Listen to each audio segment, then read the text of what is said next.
Sonar ulesin Mongol'un zinkir salihmin Tula unsüç ivesin Mongol'un kühtin germin Jarın jarni badıkta Mongol himek olusmun Jarlıdın ötsin vurtsun Mongol'un dügürtümüne Jarlıdın ötsin vurtsun Mongol'un dügürtümüne Enterç bağaçtan yak Сайн байцгаана уу? Эрхэм хүндэт ноёд хаттай байна. Та бүхэндээ энэ сайхан өдрийн мэндийг өнөөдөр нь өргөн дэвшүүлж байна. Хүлээн авна уу? Монголын ирээдүйн төлөө өөрсдөө ирээдүйдээ зөв нийгмийн бүтээгийн төлөө хөрөлцсөн та бүхэндээ дахин баярлалаа хэлмээр хэлж өгөө гэж бодож байна. Ингээд та бүхний өмнө Улаанбаатар цугламын дарга Отгон Баатар таныг өрхөөсөө өмнө бүгдээ хамтдаа Монгол төрийн дуулаа хамтдаа сонсъё.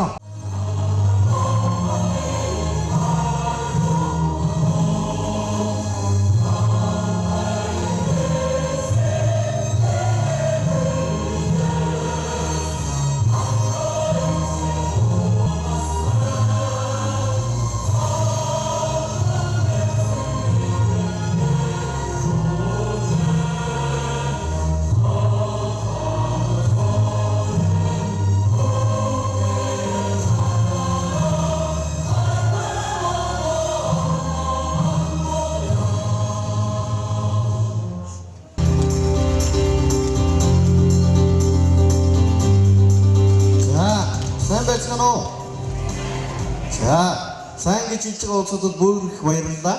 Монголчууд яагаад ингэж ер нь хүмүүстэй мэддэгтэй ер нь сайн байна уу гэж асуух юм бол энэ сайхан буурлууд хамгийн дөрөвдөө хариулна да.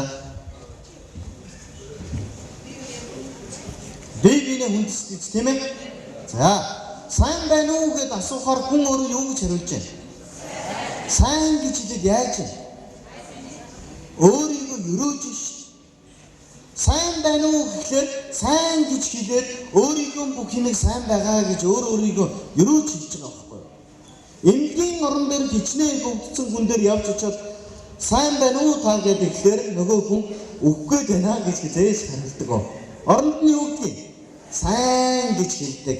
Тэм учраас өөрсдөө энэ лекцэн дээр нэг сайхан өрөөгөөд миний миндэн бүгд нэг сайхан зэрэг хариу өгье гэж хэлж байна. Сайн байцгаана уу? За баярлалаа. Бид нар энэ улсыг хэрхэн өөрчилөх юм бэ гэж шинэ Монгол улсыг бүтээе гэсэн. Хүн болгон сайхан амьдрал авчиж байгаа. Гэхдээ хүн болгоны зүрх сэтгэл бидний улс ийм байж болохгүй гэдгийг хатуу бодлоо байгаа. Би энэ суулж байгаа улсуудаас нэг зүйл асууя. Монгол улсын зорилго юу вэ? Манай улсын зорилго хөгжих. Улс орны зүгээс манай улсын зорилго энэ шүү гэж хэлсэн юм байна уу? Баггүй тийм. Жишээ нь Японд бол бид технологиороо, Хятад бол бид хүнээрээ улс орн болгон өөрийн гэсэн зорилго тавьж иргэндээ тэрнийг биелүүлэх үүрэг даалгавардаг. Манай улс зорилго байхгүй. Маш энгийн үед байгууллагын эрхэм зорилго бүрийг ажилтан бүрэн мэдчихвэл тухайн байгууллага хурдан хөгжиж юм аа. Монгол улсын зорилгыг бид мэдэхгүй учраас бид юуны төлөө хөдөлмөрлөх юм бид мэдэхгүй байгаа. Тэгвэл эхлээд Монгол хүн юуны төлөө хөдөлмөрлөх юм? Шинэ Монгол улсыг бид бүтээх юм аа. Тэр шинэ Монгол улсыг бүтгэхэд байгаа юм. Зам тавих юм бол тэр нэг бэгшгэн байдаг. Хажууд нь ус зайлуулах хоолойтой байдаг. Хүүхэд нь цэцэрлэг сургуульд ороход нь тэр хүүхэд нь цэцэрлэг сургуультай асуудалгүй ордог болгоё гэж. Тэгвэл энэ шинэ Монгол улсын дараагийн слайд. Энэ шинэ Монгол улс ямар улс юм бэ гэхээр иргэн бүрэн аз жаргалтай шинж тухаанд суурилсан улс байя гэж. Иргэн бүрэн аз жаргалтай. Ерөөсөө иргэнийг аз жаргалыг хамгийн яг ингээд бидний хэлсэн чинь хүмүүс бүтэхгүй гэж. Та нар шиг залуучууд маш олон гарч ирсэн яг ингээд хуурсан түрүү манай Батган шиг хэлжсэн гизүү юм оо их чиндөө гэд яасан чинь гой гуцтай усууд гарч ирээд гой юм ярих их чинь итгэл хурцаар угаад өдөө хүрлээ гэж. Хүн болгон хурдж. Бид нэг намын байран дээр нэг залуу ирээд хэлс. Отгон Баатраа та нарын ярьж байгаа зүйл зөвөө Гэхдээ та нар бусдаа яг ичдэг гэж хэлсэн. Үгүй бид нар таныг оролц нэг гэж хэлж яа гэсэн чинь үгүй чи яг бусдаа ичдэг. Хилээдээс чи ойлгохгүй юм. Би нөгөө хүнд хэлсэн. Та хаяа ариг уудах гэж уудаг гэж. Эхнэр хүүхдтэй гэж. Би шууд хэлсэн. Та ариг уухаараа эхнэрээ барьж явж зоддог үстэй гэсэн. Юу ирээд та хараа ариг уухаараа эхнэрээ зоддог үстэй чи. Бити олон юм ярьж хүнд оромжлоод байгаа чи. Гэхдээ манай суманд яг тань шиг хүн байдаг юм аа. Ариг уухаараа эхнэрээ барьж явж зодоод байдаг. Та тэндээ ижлэх шүү дээ. Гэж чи үгүй би өөр гэж уурлаа болсон. Би хэлсэн та байж. Та манай сумын дээр ариг уугаад эхнэрээ зоддог хүнээс өөр гэж хэлхээс өөрийгөө нотолж чадахгүй шүү. Тэг би яаж бодлох юм? Өөр гэдэг. Таны өмнө гараан зүсэх юм уу? Би яах вэ? Бид нэг хэлж байгаа. Үзэл санаа дэвшүүлж байгаа. Өмнө нь хизээж ахнар үзэл санаа ярьдаггүй. Дандаа ховж нэгнийг муулдаг байсан. Бид нар үзэл санаа ярьж байгаа. Үзэл санаа ярьж байгаа. Ингэсэн чинь нөгөө хүн нэр нь тийм ч юм уу гэж хэлжсэн. Ажиллах гэж очдог Солонгос улс газар нутгийнхаа хэмжээгээр манай хөвсгөл аймгийн хэмжээний газар нутгтай. Тэр улсын хүн амынхын 4% сайн дур ядаж байна. Байгалийн баялаг байхгүй. Монгол улс газар нутгаараа дэлхийд эхний 18 тордог. Солонгос 118 тордог. Монгол улсын байгалийн баялагаараа эхний 4 тордог. Эхний 8 тордог. Гэтэл энэ улсын ард түмний 65% нь нэн ядуу. Энэ хэний бүм. Энийг өөрчлөх нь бидний үйл хэрэгээс хамаарч. Ингээд дараагийн слайд. Бид энэ улс орныг хэрхэн өөрчилөх юм бэ гэхдээ нэг сэтгэлгээний хөвсгөл яаж тэр нь эргэн бүр оролцсон. Бүгд сонгуулаа өгдөг бол. Хоёрд сонгуулийн хөвсгөл, гуравд хариуцлагын хөвсгөл, дөрөвд хөгжлийн хөвсгөл яа гэдэг дөрвөн замыг тавьж байгаа. Хүмүүс гайхаж байгаа. Та нар улс орноо өөрчлөх гээд юм бол Сүхбаатарын талбай дээр очиж тэмцээж байгаа юм. Тэгээд тэрэнд нь очиж шалган үзсэн тэмцүүд хөөх энэ Отгонбаатарыг тэмцдэг сайн залуу гэж гишүүн болох юм байна л да би ганцаараа. Тэгээд бидний амьдрал яаж өөрчлөгдөх юм? Тэмцсэн ах нар бүгд гишүүн болсон. Жавхаах гишүүн болсон, уянгаагч гишүүн болсон, гамбаах гишүүн болсон, бацдан ах гишүүн болсон, бүгд болсон. Яагаад та бидний амьдрал өөрчлөгдөх вэ? Хизээч энэ улс орныг нэг хүн өөрчлөхгүй. Үзэл санаа өөрчлөх ёстой байхгүй. Үзэл санаа өөрчлөх. Хүмүүс хэлдэг, ярьдаг хүн юу хийдэг вэ гэж ярьдаг. Ярьдаг хүн шиг хэрэггүй хүн алга гэж хүмүүс хэлдэг. Үнэ, энэ үнэн. Гэхдээ Америкийн Мартин Лютер Кингээд өнгөт арьсаа хар тэмцэж байна. Би мөрөөдөж байна гэдэг илтгэлээр тавьсан. Тэр хүн эхнэр нь ардуусан явж байгаад суугаа явж исэн жирэмсэн эхнэр нь ардуусан суудал тавиад суугаа явж исэн чинь цагаан арьстай хүн ирээд эхнэртний үгсгэж чи өнгөт арьстай юм чи наанасаа бос би чиний суудал дээр сууна гэж хэлсэн. Үгүй би чамтай адилхан хүн гэж хэлээд эхнэр нь хэлснийхээ төлөө цагдаад баригдсан. Цагдаад яваад очсон чинь танаа ихнэр хар арьстай байж цагаан арьстай хүн сууд тавьж өгөх үзэл барьчихсан гэж хэлсэн. Тэр хүн гэртээ ирээд яах? Арьс өнгнөөсөө болоод бид ядуурлан гадуурлах ёстой гэж.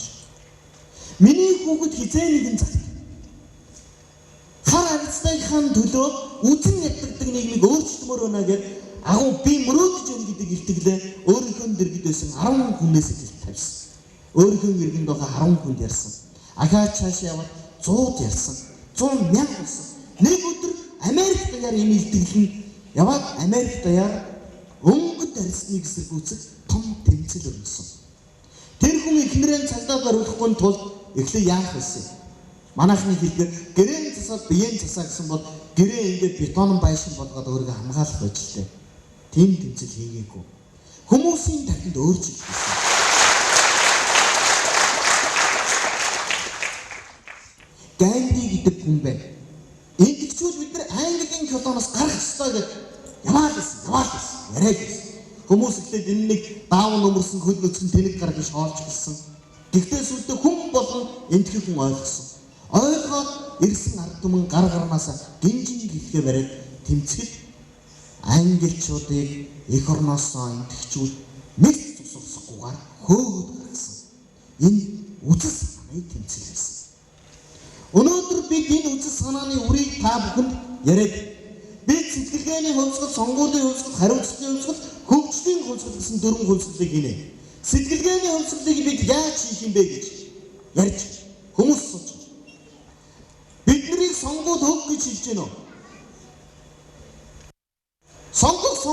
Сонгуул байхгүй учраас сонгуулаа битээ өг гэж байна. Яагаад вэ? Сонгуул өгнө гэдэг гутамж шиг. Тэр өдөр санд өгж яагаад вэ? Бид тэгээ ойлгосон. Гэтэл цөмөр энгийн жишээ татъя. Сонгуулийг 10 хүн өгдөг гэж бодъё. 100% эрдсэн 10%. 10 хүний манай сонгуул хэдэн хувийн эрдсэд явж байгаа вэ? 60. Үсрээд 60 гэж байна. Тэгвэл сонгуулийг 10 хүн өгдөг гэвэл 60 гэхлээр хэдэн хүн сонгуул өгөх? 10 хүнээс 6 нүгэн. 6-гийн 2 нь ардын нам, 2 нь ардсан нам. 2 нь нөгөөс арлмаас гэдэг. Энэ хоёр дээр хэрхэн ажилласнаас хамаарат энэ хоёр ялдаг. Үлдсэн дөрөв нь яагаад сонгуул өгөхгүй вэ? Өгүүлэхгүй болгоод бидний тавьв. Энэ дөрөв сонгуул үлдсэн дөрөв нь 10 үлдсэн дөрөв сонгуул өгөх юм бол лавд ардсан нам ардын нам саналаа өгөхгүй. Өгөхжүүлсэн ч өгөхгүй гэдэг зөрүү төвсөн байхгүй. Тэгэхээр энэ дөрөв хэрвээ сонгуул өгөөд ирэх юм бол энэ хоёрыг булаачих гэдэг. Тийм учраас энэ дөрвөн хувийг сонгуул өгөхгүй тул бидний тархийг угаасан. Сонгуулаа битээв. Цагаан хуцаг. Сонгуул өгнө гэдэг дэмий гэж хэлсэн. Энэнд нь бид нэр идгээд сонгуул өгөхгүй. Хэрвээ энэ дөрвөн хувь дээр нөгөө сарах маасын 2% нэмээд өгөөд хэд болж байна? 6 болж байна. Нөгөө 2 саналаа аваад бид нэр 6% саналаар ялчих гээд байгаа байхгүй юу? Ард түмэн яг ингэж сонгуулийн хувьсгал хийчих гээд. Энийг мэдж байгаа учраас саналаан бити өгөө гэдэг тарих угаалтыг бидний дунд хийдэг. Зориуд бүр цагаан хуц гэж ярьдаг. Цагаан хуц гэж ярьдаг. Бид нар энэ улс орныг өөрчилнөөр бид нар маш их том оролцоогоор өөрчилнө.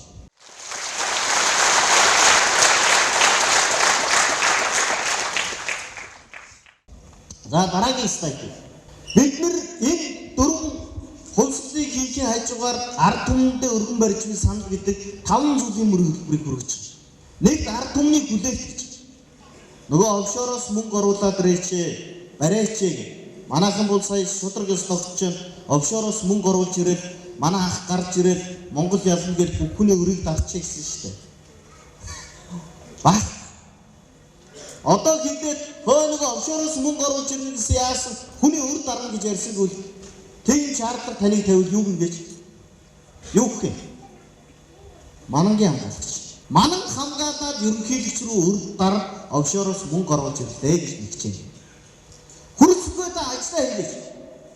Энэ манангийн хамгаалагч. Намайг хүсэж байна.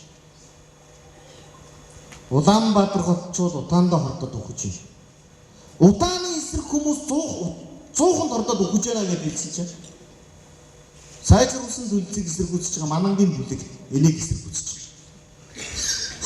Бид нар манан хамгаалал өгөөд байгаа юм байна л да.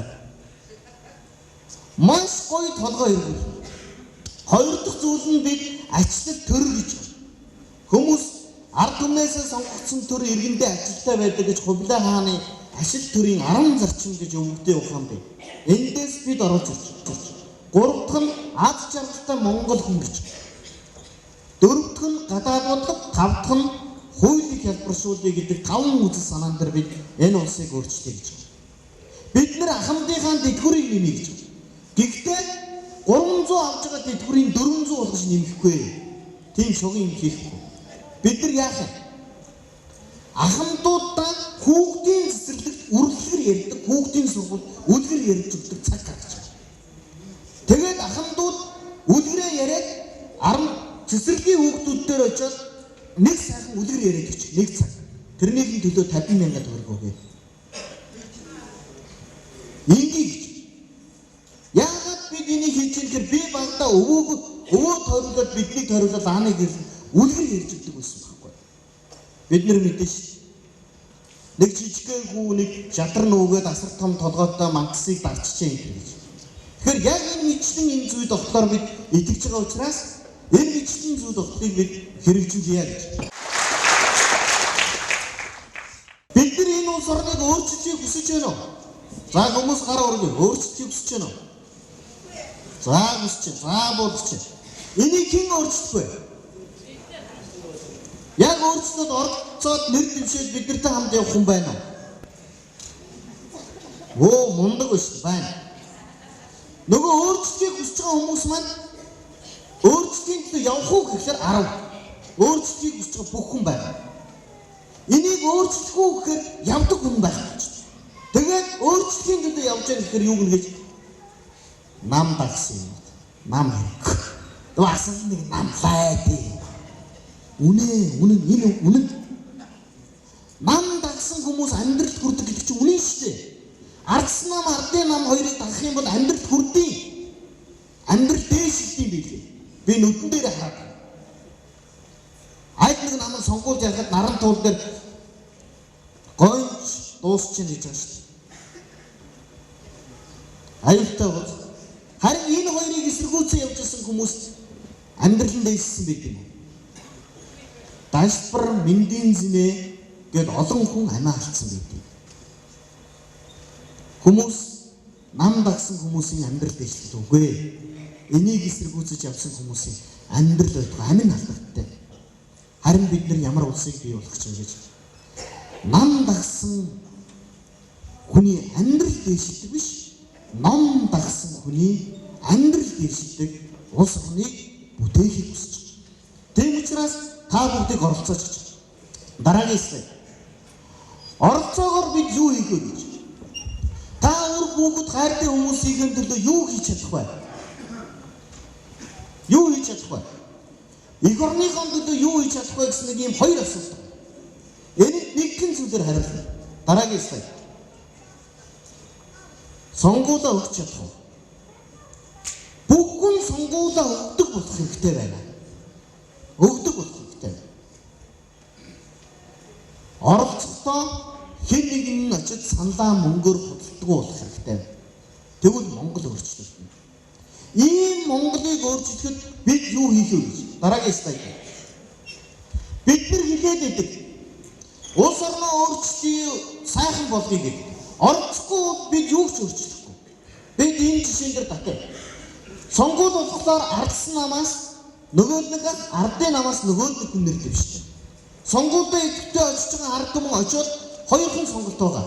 Нөгөө хуучин ардын намын нөгөө хуучин ямд орж ардсан намын нөгөө хуучин эрдэнэ ах хоёрын аль нэгийг дугуйлцтай болчих жоохоо. Шүүмжтэй яриад идэг та бидний хэсгээс төлөөлөл нэр дэвшдэг үү? Тэрнийг бид таниулж чаддаг уу? Тэгвэл нэг канал гарч. Тэгвэл бид гурав дахь саналыг бий болгож. Энэ дотор дорн таймгаа хөгжүүлэх гэсэн залуучууд байдаг бол иргэн байгаа бол та оролцоод нэр дэвшиж гэж. Ингээд нөгөө ардсан нам ардын намын хүн нэр дэвшдэг. Энэ талд нь бидний нэг төлөөлөлд энгийн иргэний зөв иргэн биднэртэй нэгдээд нэр дэвшиж. Ард түмэн тэр өссөн хүнээ очиж сонгоё. Сонгуулийн үр дүнд бид олох болно. Ингэж өөрчлөе. Бусдаар энэ хоёр хүнийг бөөгөр мянган бөөгөр бөөдөөч хийхгүй, чатагдаач хийхгүй. Ганцхан юм оролцож нэр дэвших. Гэтэл энийг олон залуучуудад ойлгуулах гэхээр манай залууд үгүй би хийж чадахгүй хэцүү. Би нэг төрийн албанд ажиллагаа тэгээ гараад нэр дэвшиж ажлаас халаа хийчих штэ. Гэхдээ гөгшөө ингээд нэр дэвшиж энийг өгч. Гүй гөгшөө хэцүү би яаж чадах юм. Надад ч өөр хүн би Солонгос явж ажиллаа. Гүй гөгшөө ингээд нэр дэвшээд өөрчлөлт ингэ явчихлаа. Гүй надад ч мөнгөтэй хүн гэдэг байхгүй. Би надад ч яаж чадах юм. Гүй ингээд гурав хүн гарч ирэхгүй бол хизээч Монгол өөрчлөгдөхгүй. Энэ улсыг хэн өөрчилж гэхээр би чаднаа гэдэг итгэл үнэмшилтэй хүмүүс өөрчлөлөө гэдэгт нь итгээд байгаа. Тийм учраас энэ лекцийг хариуцлага гэж хэлээд байна. Хариуцлага. Би энд байж байгаа олон улсуудаас ахаад нэг зүйл асуув. Та бүхэн шудраг хүн гарч ирвэл дэмжих үү? За гараа урдчих. За шудраг хүн гараад ирэх юм бол дэмжнэ гэж. Баярлалаа. Би өөр хангаа аймгийн Баяндар сум. 2012 онд манай сумаас надад урилга ирээд манай сумын 2 намын нэг нь надад ирээд чи сумандаа нэр дэвшүүл засаг дарга болооч гэж урьсан. Би очоогүй. Яагаад гэж би өөрийгөө хараал үзсэн шудраг хүн гэж боддог. За яг шудраг гэж. Хэрвээ би очоод нэр дэвшүүлэхэд манай нутгийнхаа та нар намайг дэмжгээ. Би үнэхээр сумандаа засаг дарга болох юм бол шудраг ажиллана гэж хэлсэн. Нутгийн дэмжээд намайг гаргана. Гарангууд засаг болонгууд над руу хэн залгана гэж миний төрсөн ах залгана. Өө отгаахан дөө баяр үгээ засаг даргасан. Өө баярлаа. Нутгийн гаргачлаа. Хөөш ахын дөө. Энэ чи мэдэн ш ахын чиглэр нэг хэдэн жилийн өмнө багангийн боловсрол төгссөн. Тэгээд яахаа. Энэ хүн засаг төрийн ялгаанаас болоод сумандаа ажилд орж чадахгүй байгаа. Ахын дөө одоо засаг даргуулсан хон ахынхаа эднэрийг ажилд авнаа гэж хэлсэн. Би нутгийн юу гэсэн? Шудраг ажиллана гэж амлаа үстэй. Хэнийг нь халах юм? Ахаа би нутгийн дүмэн шудраг ажиллана гэж хэлсэн. Хэнийг нь халаад хэнийг нь ажилд авахгүй гэсэн чинь. Ах. Та мосочд ингээд томорхороо ядарсан нэг тоохон байдаг утас тас. Ах очоод одоо төрлөөдөд хэлнэ. Нөгөө Отонбаатар чи хүнээ байтчих. Нэг ихэд цууч гараагүй юм шиг миний их нэрийг ажилд авахгүй наа гэж. Манай төрлөө сонсоо юу гэх юм? Хүн тэгдийгсээ томорхороо ядарсан нэг тоохон байдаг гэсэн. Уг нь гайгүй хүүхэд гэж утсан ялгаагүй төвч юм чи. Нутгийн нэг сонсоо юу гэх юм? Отонбаатар төрсөн ахыхаа ихнэр туслаагүй юм чи манд яг туслаа штэ гэдэгээрээ хөвөрч. Төдөлгөө 10 жилийн найз ирээд надад энэ худгийн тэнцэр зарлаж чи найзтай өгчхөө. Гэхдээ хамтан шудраг зарлаа чи ялаад авлаа гэсэн чи манай найз. Отонбаатараа чамайг би засаг дарга болохын тулд морин хоног зүтгсэн шүү. Шимүнийг тендер гэж чадахгүй байхдаа уурлаг гаргасан. Оройн нь ангийн банд хэдэн хөвгүнтэй арх ууж орж ирсэн намайг хэн байсныг мэдрүүлнэ гэд ингэр замаас зулгаагаад алан шатна гэд гэрээс чирээ гаргасан. Нутгийнхаараа юу гэж хогн энэ мө Отонбаатар сэнтгэлээд байсан нүдүүлж дэв гараа гэж. Аймаг руу явчихад аймгийн том дарга нэг тендер өгч гисэн. Би үгүй гэж хэлсэн. Аймаг руу очиод ажил хөөцсөн чинь нөгөө дарга Отонбаатар чиний миний таньдаг хүнд тендер өгчихгүй байсан. Тэгээд миний ажлыг гацаасан. Би сумандаа сайн ажил хийж чадах юм байлаа. Дээрээ дэмжлэггүй учраас. Жилийн дараа Баяндар суманд хамгийн муу хүн хинбэ гэвэл нэг дуугаар хоосон ам гарсан Отонбаатар буруутай гэж хэлээ. Намайг хөөгөөд явуул. Шудраг байсныхаа төлөө би нүдэндээ нулимстай сэтгэлдээ гонхтой зүгээр л утгаасаа хөөгд. Монгол хүн шудраг хүн гараад дэмжихгүй. Хизээч дэмжихгүй. Худлаа штэ. Шудраг ёс гэж байхгүй. Бидэнд худлаа юм итгүүлсэн байхгүй юу? Энэ үгийн тухай бид бод хаана үгийн тэр шудраг ёс байхгүй. Харин 20 мянган төгрөгийг 2 хүн шударгаар хаваа. Яаж юм бэ? 10 мянгаар. Гэтэл энэ 10 мянгаыг авсан хүн арх уучих гээд энэ хүн 20 мянган төгрөгтөө урлаад очих гээд байхгүй. Энийг би мэдж байгаа. Тийм учраас арх уу хүнд нь би 1 төгрөг өгөхгүй, урлаа хүнд нь 20 мянган төгрөг өгсөн. Би хүмүүсийн хэлдгээр хараал бус шудраг бус юм хийсэн. Гэхдээ би юу бий болгосон? Зөв үрдэнг бий болгосон байхгүй юу? Яриад байдаг шудраг ясноос ч илүү зөв үрдэн Монгол чухал шүү дээ. Амьдралын төлөө тэмцээд байдаг залуу гэр бүлийн дэмжлэгөө мөртлөө арх уугаа явж байгаа хүн хүнсний толгойн торогоод тараагаад байгаа төрийг яаж зөв төр гэж хэлэх юм бэ? Энийг өөрчлөхгүй мө? Энэ сууж байгаа 40-оос дээш насны ах эгч нар, эмээ өвгөнөр бидний үеийнхэнд хайртай байсан уу? Би тэгж асуув. Үгүй. Хайртай байсан бол яагаад бидэнд ийм хараал ицсэн нийгэм мэдээж байна? Ажил хийгээд авсан цалинч амьдрал хөдөггүй. Ирээдүйд балгаа байхгүй. 30 жилийн дараа Монгол хайчгүй гэдээ асуусан чинь завхны сургуулийн багш хэлж ийлээ. Аль нэг улсын колон болно гэж хэлж ийлээ. Их оронч хайч гэж. эгчнараа. Одоо болоо юм шүү. Дуустдаггүй хоёр нам гэж явдаг. Амар хатуу идэх юм шигтэй. Эх орон чинь нүдэн дээр чинь дуусч байгаа. Ирээдүйд 30 жилийн дараа миний хүүхэд надаас суул яах вэ? Аваа. Эх орон колон болчлоо. Та юу хийж авсан бэ гэж надаас суул. Би юу хийх юм? Аав нь чиний төлөө хоёр гүйт сэтгэлээр ажиллаж ирсэн юм аа гэж хэлэх юм уу? Үгүй. Үгүй. Гонконгод 23 настай залуу эрхчлөөнийхөө төлөө тэмцэж шээ. Монголд 23 настай залуучуудаа жаахан юм дуугүй бай гэж яц тарж шээ. Эх орныхоо төлөө тэмцгээд байгаа залуучууд хэн яц тараад байгаа? Ах эгч нар хардсан нам ардын намыг та нар тарж байгаа. Хүмүүс тарж байгаа. Үнэхээр хэцүү. Болигээд буугаад өчгөр энэ ах нар нь Монголыг хог сурчих гээд байдаг. Бууж өгөхгүй тэмцээд байгаа. Чим үү бусдаа адилхан чамаа аландаа гэдэг байхгүй. Яаж Монгол өөрчлөлт юм? Би өөрчлөхгүй. Бид өөрчлөхгүй. Энийг хэн өөрчлөх юм? Үгүй. Өөрчлөлт. Бид нар өөрчлөх ёстой. Бидний тархинд амар ёсолтон сулгасан. Улс төр битгий сонирх. Улс төр хамаагүй. Улс төр танад ямар хамаатай ингэ ойлгосон. Хурал цуглаан суулгахыг хүсдэггүй. Өнөөдөр энэ зааланд үнэн баа зүүн намаас өөр нам төр ардын намынхын эндэрээ дуулцалт хийвэл бүх төрлийн албан хаалцчдын битүү суулгаж байна. Энэ урдлын игнэгээр хоёр намын настайчуд суун. Дундлын игнэгээр нь хүчээр орж ирсэн төрийн албаныхан суун, ардуур нь хэдэн залуучууд юм сонирхож орж ирнэ. Дарга гуйдгартай юм ярина, залуучууд нэг нэгээрээ гарна. Хурлын төгсгөл төрийн албаны нэг хүн босч ирээд хөөе дарга нөгөө бидний цалин дэтгэр гин. Дугай. Би мэдж байгаа энэ манай намын балдангаа өгөх гэдэг юм. Тэндээс нэг нөхөр нь шударгаар орилно. Хөөе та нар дандаа биднийг гурч яах юм гээд тэр араас нэг нь жаахан халамжуухан зүрхэн чижиж орилно. Урд цусан намынхын нөхөр нь эргэж хараад юу гэж. Дугай мэдрэл муутай юм.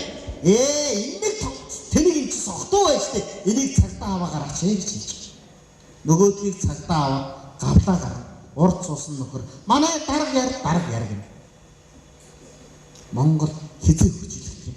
Сэтгэлгээ өөрчлөгдөхгүй бол Монгол өөрчлөгдөхгүй. Бид нар харин тэр орилсон залууг дэмжиж алга таших ёстой юм билээ. Аваад тэр цагтаа гарахгүй бол хамгаалаад үүдэнд нь цогсох ёстой юм билээ. Ингэж Монгол өөрчлөгдөн шүү дээ. Энийг бидний тархинд хэлэхгүй бол бидний зүрхэнд хэлэхгүй бол болохгүй. Бидний цорлог шинэ Монгол улсын эхлэл байна гэж хэлдэг. Бидний тэмцэл ядарсан ард түмний сөхрөл итгэл айдвар итгэдэг. Энд байгаа та бүгдийг бидэнтэй оролцооч. Энд ирсэн хүмүүс сонсоод өнгөрдөг биш. Гараад ярьдаг хүмүүс байгаасай гэж би хүсэж байна.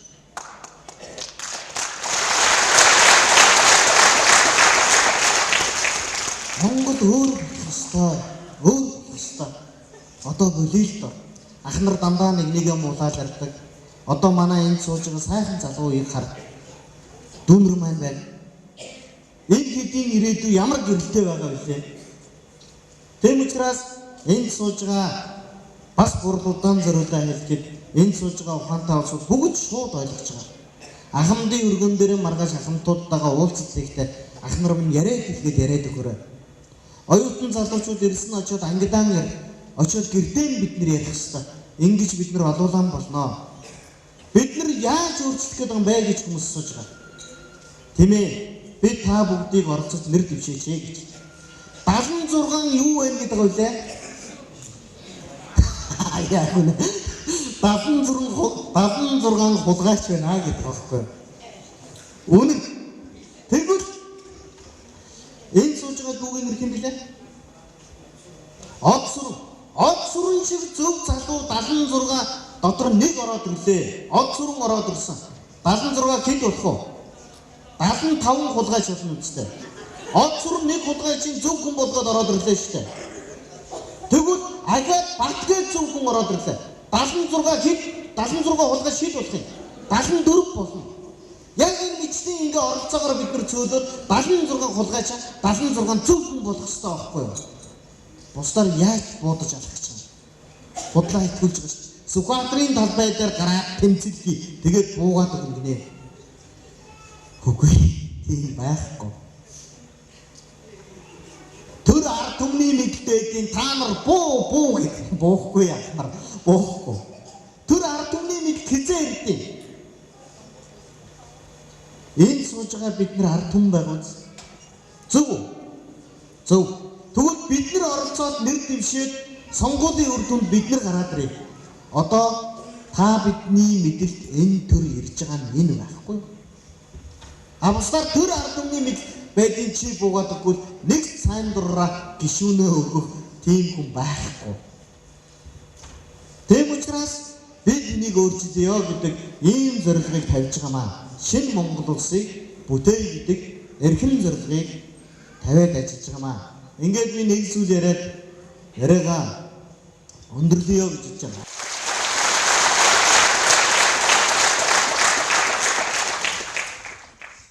Өмнө говьд манай нэг найз очиод уулзалтанд очиод текст унших тэр арын сууд дээр сууж ирсэн байна л да хүмүүсийн дунд. Тэгээд заалан дунд ингээд сууж ирсэн чинь нөгөө том дарга хурлаа хийгээд за би та бүдгийн оюуны хөрөнгө оруулалтыг гээд хотоос том лектор урьсан.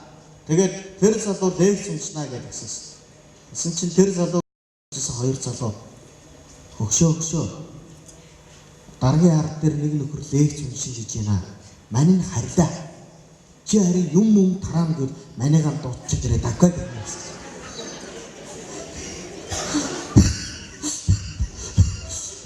Би одоо энэ зааланд ирсэн хүмүүсийн ихэнхэд лекцэн зорж ирсэн гэж би өөрөөр итгэж байгаа. Шинэ үзэл санааг сонсъё гэж ирсэн гэж итгэж байгаа зөв үү?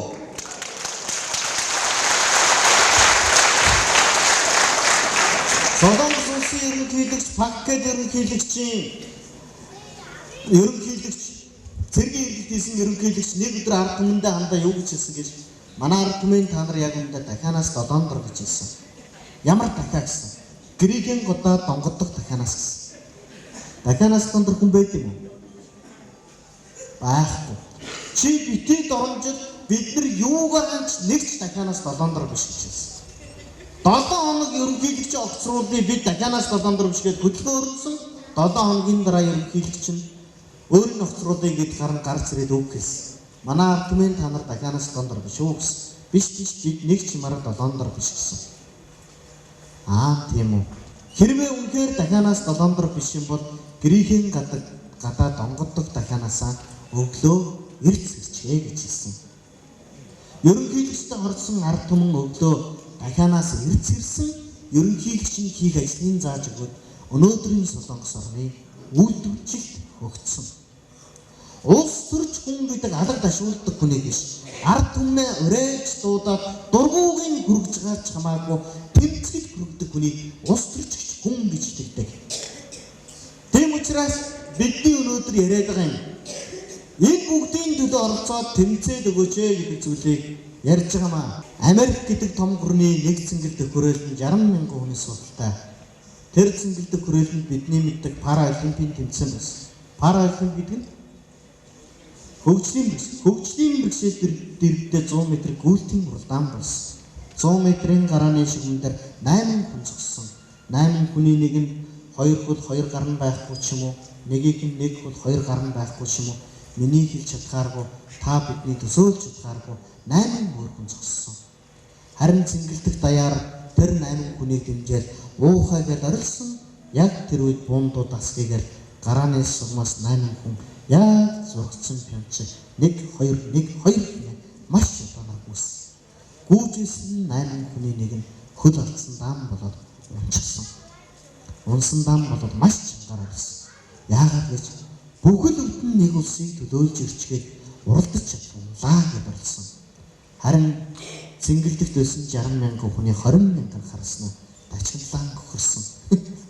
Дахирд дуугаа мэдхгүй юундаа гүйд юм бэ гэж арилсан. Ийм чинийг сонссон төрүүлж авсан долоогийн нэг нь иргэж ирээд тэрнийг босгосон унсан нэгнийгээ босгох босгож ноцолж харамстай нь босгож чадаагүй.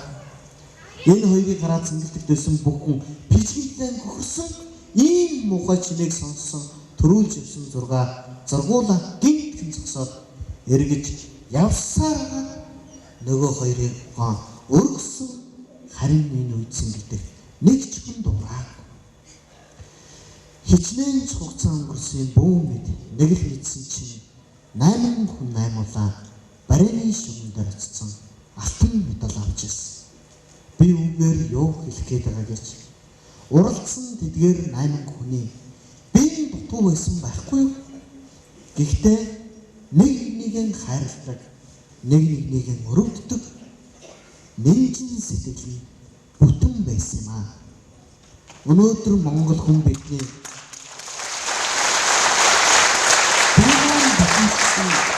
сэтгэл маань дутуу болчихсон. Хоорондоо дандаа хоорондоо үзэлцэн. Нэг нэгэнтэй сайн сандаггүй. Ийм ард түмэн хөгжсөн төв байдаггүй. Ийм ард түмэн мөхсөн түүхэл байдаг. Өнөөдөр үнэхээр Монголыг өөрчлөнө гэж ахнар ингэтлээ биднийг хоёр тал болгож алалцуулахгүйсэн байх гэж би итгэдэг. Тийм учраас улс орноо өөрчил сайхан Монголыг бүтээе гэж бид эвтэй байж нэгдэж энэ улс орныг өөрчилнө. Тийм учраас шинэ Монгол улсыг хамтдаа бүтээе гэдэг үгээр яриад байна. Ингээд Сонар үлээсэн Монголын зинхэр салхимын зулай өнсөж ивэсэн Монголын хөхтэн гэрмэн жарны бадагтай Монгол хэмээх улс минь жарлын үлзийн мөрцөн Монголын дэлгэр түмэнэ жарлын үлзийн мөрцөн Монголын дэлгэр түмэнэ энэ тэрч байгаач таниах хамгийн зөв зам бол гэртээ харих зам байд юм аа гэж. Хамгийн зөв зам бол гэртээ харих зам. Тэгвэл улс төрд орж байгаа хамгийн зөв зам юу юм бэ гэхээр нэг л зүйл байна. Мөнгөгүй сонгуул. Мөнгөгүй сонгуул. Дараагийн слайдыг өгөөрэй. Мөнгөгүй сонгуул. За яагаад ийм учиртай бэ гэж. Хэрэг бид өнөөдөр улс төрд орох ч байгаа бол мөнгөгүйгээр сонгуулж хамгийн зөв замаар орох ёстой гэж харж байна. Өнөөдөр монголчууд мөнгөөр сүүлийн 30 жилийн хугацаанд сонгуул хийсэн. Хамгийн амжилттай. Яг сонгуулийн үеэр 20,000 өгье, 200,000 өгье, аливаа ажиллаад өгөөж 500,000 өгье гэж байгаа нөхрөл хизээж их орны төлөө ажиллах. Хизээж ажиллах. А бид яагаад мөнгөгүй сонгуул хийх саналыг тавиад байгаа юм бэ гэхээр үйл ажиллагаа зөв байх учраас. Тэр хүн төрд гарчаад тэр хүн зөв ажилладаг байх гэсэн. Мөнгөний хойноос хөөцөлдөх гэсэн үг шүү дээ. За тэгвэл дараагийн слайдыг үзье. Мөнгөний сонгуул гэж яг юу хэлээд байгаа юм бэ гэж. За энэ дээр нэг ийм тоо баримт байгаа. Улсын хурлын гишүүн болохын тулд зарцуулсан хөрөнгө 1 тэрбум гэж байгаа. Энэ нөхдүүд 5 тэрбумаар хийдэг шүү дээ. 5 тэрбумаар хийдэг. Би зүгээр 1 тэрбумын жишээ авч. За тэгвэл улсын хурлын гишүүний сарын цалин 1,500,000 төгрөг. Яагаад ийм бага цалинтай газарт бид нар уралдаад, гүүгээд, тийм ээ? Гаргаад, чичрээд, ард түмэнд хүрж ирээд, долдгоноод янз бүр болоод идэв байж. Улсын хурлын гишүүний жилийн цалин 18 сая төгрөг байна. 18 сая. Улсын хурлын гишүүний 4 жилийн цалин 72 сая төгрөг байна. 72 сая. Тэгэхээр 1 тэрбум төгрөгнөөс бүгд хамтдаа 72 сая төгрөгөө хассан. Цаана хэд үлдсэн бэ? 928 сая төгрөг. Энэ мөнгөө яаж олох вэ? Яаж олох ч юм бол энэ мөнгөө татвар төлөгчдийн мөнгнөөс хулгай хийж болно. Хулгай хийж болно. Энэ мөнгөө татвар төлөгчдийн мөнгөөс хулгай хийж зэрэгцээ тендер зарлаж таны талдаа тендер өгөөд тэр тендерээс цавчаа хийж мөнгө олдог. Яг сүүлийн 30 жилийн хугацаанд мөнгөний сонгуульд ингэж явагдсан. Дараагийн слайд өгөөрэй. Ингэж явагдсан. Тэгвэл үнэн ба зөв намын хувьд ямар санал тавьж байгаа юм бэ гэж. Мөнгөний сонгуул гэхээр 2 зүйл байна. Нэгт нь намд өгөх хандив гэж байна. А нөгөөд нь сонгуулийн үйл ажиллагааны зардал гэж байна. Намд өгөх хандив буюу нэгсэндээ намдаа хандив өгч нэр дэвш. Та нарыг нэг бид сонсч ирсэн. За би намдаа тэрбум төгрөг өгье. Би энэ тойрог дээр найдвартай гарах гээд байна. Намдаа 500 сая өгье. Би энэ тойрог дээр найдвартай гарах гээд гэж хоорондоо булаацдаж хэлдэг. Эхэлдэг ийм үйл явц байна. Тэгвэл бид ямар зорилгыг дэвшүүлж байгаа юм бэ гэхээр Үнэн Баа Зөв нам 2020 онд мөнгөгүй сонгуулийг хийнэ гэж төлөвлөж. За юу төлөвлөж байгаа юм бэ гэж? Сумын иргэдийн төлөөлөгчдийн хурал, аймгийн иргэдийн төлөөлөгчдийн хурал, дүүргийн иргэдийн төлөөлөгчдийн хурал, нийслэлийн иргэдийн төлөөлөгчдийн хурал, улсын хурал нэг ч хүнээс нээлттэй буюу дэнчин барьцаа өгөх. Манай нам дээрээс нэр дэвшээд ороод ирэх гэж байгаа 25-таа дорж гэж залуу бид нар зүгээр нэр дэвшээл гэх. Тэрнээс ч нэр дэвшиж байгаа юм байна. Ямар нэгэн тохироо хий. Ахингөө манай нам ялчих юм бол засаг дарга манай нам ам тийм учраас чи засаг болох гэж учраас намдаа 20 30 40 50 сая төгрөг хандивлаа гэдэг ийм тохироо явахгүй гэсэн. Зүг байх ёстой зарчим юм багхгүй. Энэ нөхдүүд нөгөө маш гоё хувцастай ирээд маш том машинтай ирээд худлаа ярьдаг систем нь өөрөө энэ болчихсон. Тийм учраас бид мөнгөгүй сонгуул хийя гэж зорж байгаа. Тэгээ мөнгөгүй сонгуулийг дэмжиж байгаа хүмүүс байна. За тэгвэл их сайн арга зарчдаггүй. Баярлалаа. Дараагийн слайд. Сонгуулийн өрсөлдөөн гэж юу юм бэ гэж. Сонгуулийн өрсөлдөөн гэж үүнийг хэлж. Дэлхийд бол бодлого мөрийн хөтөлбөр байдаг. Бодлого мөрийн хөтөлбөр. Энэ нам ямар бодлоготой юм? Энэ хүн ямар мөрийн хөтөлбөр дэвшүүлж байгаа юм бэ гэдгийг хардаг. Манад бол ямар зүйл явагдсан? Мөнгө хангалт. Юу гэдэг вэ? Сая төгрөг өгнө. Барьцж байгаа шүү дээ. Тэгсэн чинь нөгөө талаас нь өстө бас нэг өөр зүйл хуулбарлаж болно шүү дээ, тэ? Байранд оруулаад ч гэх юм өөр юм ярьж болмоор шүү. А гэтэл тийм ярихгүй үгүй манайх сая 500 өгнө. Ингээ барьц. Энэ бас л нэг мөнгөний сонгуулийн хэлбэр. Тийм учраас сонгуулийн өрсөлдөө бодлого мөрийн хөтөлбөр байх ёстой маа. Бид бодлого мөрийн хөтөлбөрөөр та бүхэндээ танилцуулж байгаа. За дараагийн слайдыг харъя. Үнэн Баа Зөв нам намын хатуу гүшинчтэл байхгүй. Яагаад вэ? Яагаад гэвэл олон хүмүүс биднээс нэг л зүйлийг асууж байна. Та нарын боловсон хүчин чинь хаана байгаа юм бэ гэж. Бид нэг зүйл дээр итгэл төгс хариулж. Үнэн Баа Зөв намын боловсон хүчин энд сууж байгаа эгэл жирийн Монгол улсын иргэн. Энд сууж байгаа өөрөө сурч мэдээд хичээгээд явж байгаа эгэл жирийн нэг иргэн байх гэж байна. Тэрнээс биш намын хатуу гүшинчтэй болгоод хэн нэгэнд маягаар батлах тараагаад батлахыгаа дагуу хэн нэгнийг ажилд аван тий. Батлагтай байна. Манай намын батлагтай байна ажилд ав. Өөр намын батлагтай байна ажлаас халаг гэдэг юм уу. Иймэрхүү тогтолцоо бүгд хамтдаа халах ёстой гэдгийг энд уриалмаар байна. Та бүхэн бас энийг бол дэмжиж байгаа болов уу гэж бодож байна. Хэн нэгнийг батлагтай юу батлахгүй юу гэж асуудаггүй харин хэн нэгнийг мэддэг чадвартай юу гэж асуудаг тогтолцоороо бүгд хамтдаа явах ёстой гэж ойлгож байгаа шүү. Дараагийн слайд. Танд улс төр хамаатай юу гэсэн. Дараагийн слайдыг шууд өгч. Монголчууд ингэж хариулсан. Танд улс төр хамаатай юу гэж. Гэтэл монголчууд хамаатай гэж 57%. Энэ яг сонгуулийн эрц байгаа. Сонгуулийн эрц. 43% нь юу гэсэн. Огт хамаагүй гэсэн. Дараагийн слайдыг бас өгч. Гэтэл бусад улс орн Сингапур, Дани, Норвеги, Герман, Солонгос, Япон, Америк нэгдсэн улс хамаатай гэж 90-с дээш хувь үздэг. Надад улс төр хамаатай гэж ойлгодог. Яагаад хамаатай бэ гэж? Яагаад хамаатайг зүгээр дараагийн слайдаас харъя. Улс төр гэдэг бол өглөө босгоос нь үр хөвгтөд цэцэрлэгт хүргэхээс нь илч. За хамаатай зүйлүүд энэ дэр хажууд нь болж шít. Хогоо ачуулахад хамаатай. Яасан бэ гэсэн чинь Улаанбаатар хотод нэг их эдний хогийг битгий ачиж байна. Хорооны зохион байгуулагч. Хөш яаж байгаа гэсэн чинь эдний харагдсан намайг битгий аж хогтойгоор зууралдаа байж гэж. Ийм хогийн тогтолцоо явагдав. Хогоо ачуулах, хүнсээ цуглуулах гэсэн чинь нэг өдөр барааны үн нэмэгдсэн байдаг. Энэ улс төртэй хамаатай. Энийг нэргээд арган бол инфляц гэж нэрлэдэг тийм. За дараагийнх нь машинда бензин авчиж нэг өдөр л машинда бензин авчиж гэсэн чинь 200-аас 300 төгрөгөөр бензиний үн нэмэгдсэн байдаг. Тэгээд бидэнд улс төр хамаатай гэсэн. За өргөсөлтөө зөндөө зүйл шүү дээ. Зам дээр дүнжих гэж утаанд хордох, эмгэл үзүүлэх, татвар төлөх, ажилд орох, ажлаас халагдах, хорооноос тодорхойлолт авах, хоньны харьцаа тушаах гэж би өөр албаар оруулсан. Хоньны харьц хэдэн өргөлээ? Үнэгүй. Хогдор хаягдж байгаа. Тэгээд зээл авахд үргэлж асуудал. Банкны үе хэд байгаа вэ? 21.6. Ийм асуудал. Тийм учраас бидний өдөр тутмын амьдралд улс төр хамаатай байдаг юм аа гэдгийг дахин хэлье. Дараагийн слайдыг өөрөө. За тэгвэл бүгдээ хамтдаа улс төр хэрхэн оролцсон юм бэ гэж. Нэгд нь нэр дэвшиж оролцсон. Хоёрд нь саналаа өгье. Гуравт нь бусдыг уриалан дуудъя гэж. Энэ түрүүн бусдыг уриалан дуудаж нэр дэвшиж оролцсон байл гэсэн 10 хүмүүс үргэлжсэн. Бүгдээрээ саналаа өгөх юм байна гэж ойлгож байгаа. 2020 оны сонгуульд хэн нэгний ятгалаггүйгээр Монгол улсынхаа иргэн үний үүргийг үүсгэх саналаа өгөх юм байна гэж ойлгосон шүү. За тэгвэл бусдыг бас уриалсан дуу. Ер нь улс төрийн сонголт хийхдээ яах юм бэ гэхээр хүнээс судлах ёстой, мөрийн хөтөлбөрийг судлах ёстой, бид намыг л судлах ёстой. Маш олон цаас, маш олон дэвтэр, маш олон танилцуулга, маш олон боршуур бидний гар дээр байдаг. Нэгийг нь уншдаггүй. Тэгсэн мөртлөө бид яадаг вэ? Сонголтоо хийцэн л байдаг. Тийм учраас бодлого мөрийн хөтөлбөртөө заашгүй танилцаасаа гэж та бүхний хүсэж шүү. Бас ингэж бодлого мөрийн хөтөлбөртөө танилцаж, хүнээс судлаж, намыг нь судлах хүмүүсийг сайхан алгадах шаардлагатай. За.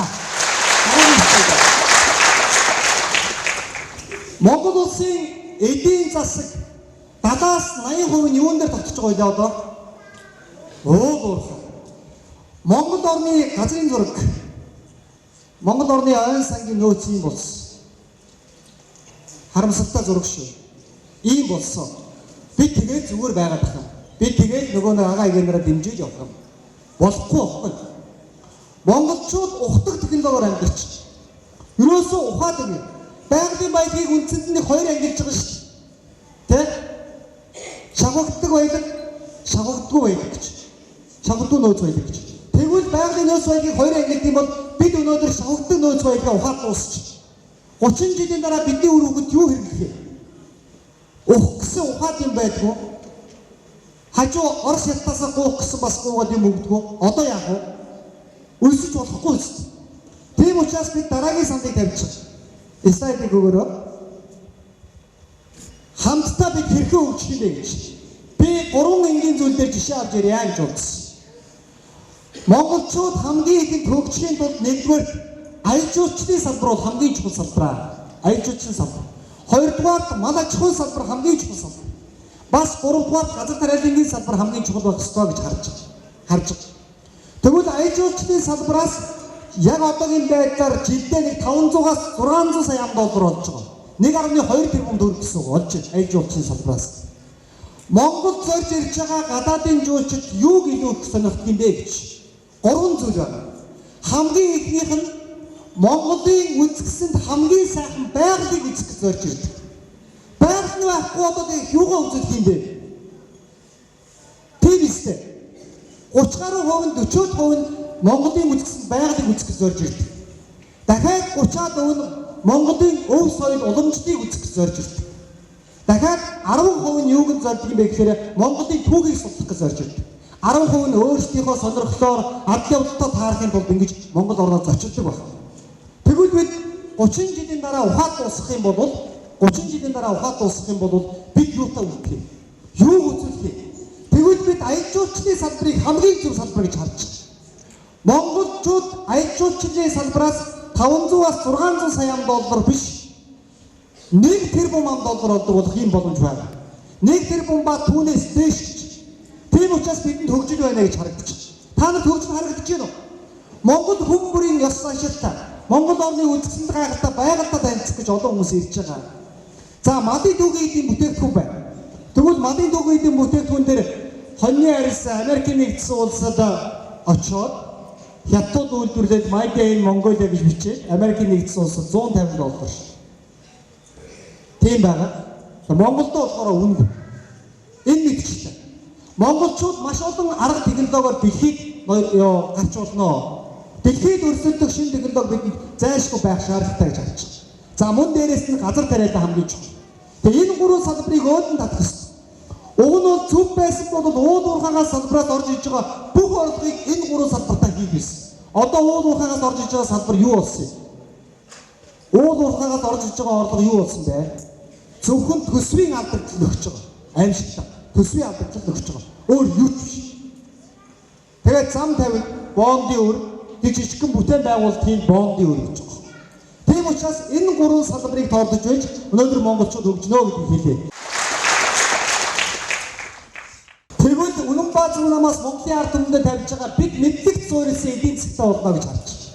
Мэдлэг суурилсан эдийн засаг. Тэгээд мэдлэг суурилсан эдийн засаг гэвэл 3 зүйлийг хэлнээр өндөр ур чадвартай боловсрол мэрэгжил, хоёрдугаарт нь шинжлэх ухааны технологи судалгаа хөгжүүлэх буюу үндэсний инновацийн системийг бий болгосон. За гуравт нь юу юм бэ гэхээр бодлого зохицуулалтын орчинд сайжруулах ёстой. Хэрэг бид энэ гурыг хийж чадах юм бол мэдлэг суурилсан эдийн засгийг бий болгож чадж байна. Жишээлбэл нэг жишээ авъя. Монголчуудын нэрс жимсийг мэдэх хүмүүс байна. Бүгд мэд. Нэрс жимсийг Япончууд худалдаж авъя гэдэг ийм санал тавьсан. Үнэхээр хүний бие сайн байна. Нөгөө нэг завхны саримсыг, улаан саримсыг бас худалдаж авъя, дэлхийн худалдаж авъя гэдэг санал тавьсан. Үнэхээр сайн байна. Тэгээ үнэхээр сайн байна гэдээ Монгол төржээд худалдаж авах гээд айгүй хөөцөлтөд сүрхий юм болсон. Яг энэ чинь хүний бие сайн мундаг гэдгийг шинж ухаанаараа яаж нотлсон бэ гэсэн чинь манай энэ хүн нотлоо, энэ тэр хүн нотлоо гэдэг иймэрхүү юм ярьж. А бид хэрэг шинж ухаанаа дэмждэг бол яах юм бэ гэхээр энэ эрдэмтэн нотлоо. Гэхдээ энэ эрдэмтнийг хэн хүлээн зөвшөөрдөг байх хэвээр. Дэлхийн хүлээн зөвшөөрдөг байх хэвээр. Бид яг энэ тогтцоор явах хэвээр. Өнөөдөр шинж ухаанаа бушилж тийм учраас шинж ухаанаа дээдэлдэг хүчрэг Монгол улс болохын төлөө та бүхэнтэйгээ нэгдэж хамтран ажиллаж ирсэнээс өсөж байна.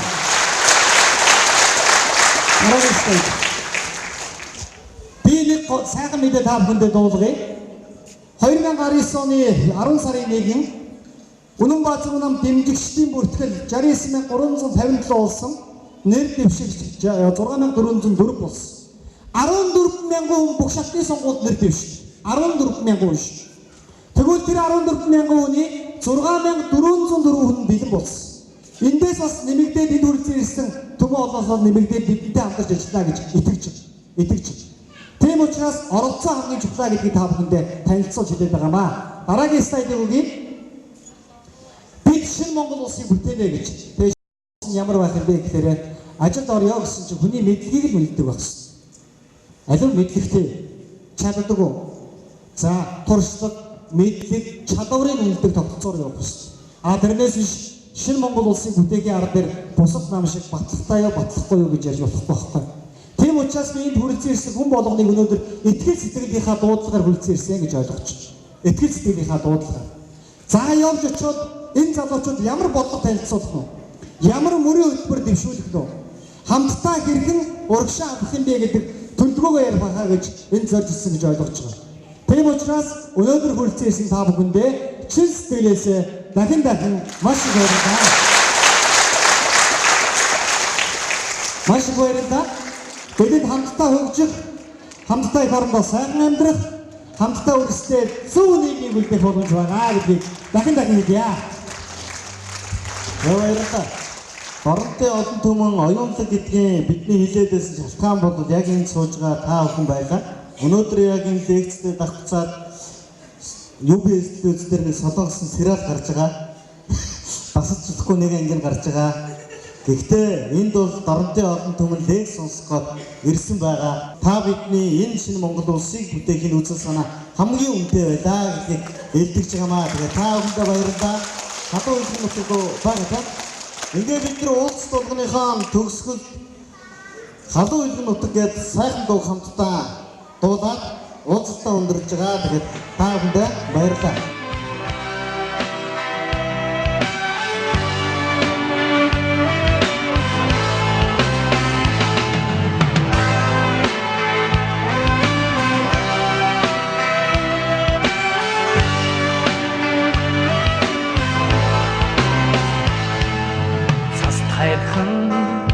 ханга илсэн манхан цагийн уртаа хойраагүй эгэл төрөгтэй одоо энэ залуучууд угаасаа гарах цаг нь болсон. Тэ би тэгээд энэ шинээр дэмжих гэж өөрөө бүр зорж ирж байна. Монголоо одоо үүдэн ингээд одоо юу яа гэж байгаа те дэвжүүлээ гэж байгаа энэ залуучууд гарч ирж байгаад одоо маш их баярлж байна. Одоо энэ хоёр намыг бол одоо өөрсдөө болсон байх л гэж бодож байгаа те. Тэгээд миний одоо тэгж бодсондоо л ирсэн. Энэ намыг байгуулахад дөнгөж 2 дугаар хүнд нь орж ирсэн. Тэгээд энэ намдаа л зүтгэж явдаг. Тий. Энэ хэдэл нам. Тэгээд шударга сайхан улам дээшлэх болтгол хүсэж байгаа. Одоо очиад згсэн шүү. Үнэнбаатарын зам намын одоо бодлого хөтлөгийн талаар бас миний бодлого бол бүх юм нь одоо яг миний бодсноор одоо тийм байвал ийм сайхан байх болно даа гэсэн бодлыг бол манай намын дарга бол тав дотроо хүний ой ухаанд гартал хэлж өглөө. Энийг бол монголчууд зүгээр нэг энд лекцэнд ирэхтэй гол нь бишээ. Монгол түмнийг өнгөтэй байхын төлөө Монгол аавын хүүхдүүд ингэж зоригтой эс шийдэнгийн ингэж бүхний төлөө сөрж аюулыг сөрж гарч ирж байгаа. Энэ сайхан намын бодлого нь зөв юм аа. Ингээд бодлого юугаа зөв гаргаж ирсэн. Энэ сайхан зөв намынхаа төлөө монголчууд саналаа өгч монголчууд энэ сайхан зөв намтайгаа нэгдэж шинэ Монгол улсыг байгуулаасаа гэж хүсэж байна. Азтай төсөн хүмүүн бидний бахархан ардол норо тэнүүн дэргэлтэй их орон минь үнэс цэдэмэг хөхтэн нэргэж үгүй их орноос минь сайхан нутаг харж үгүй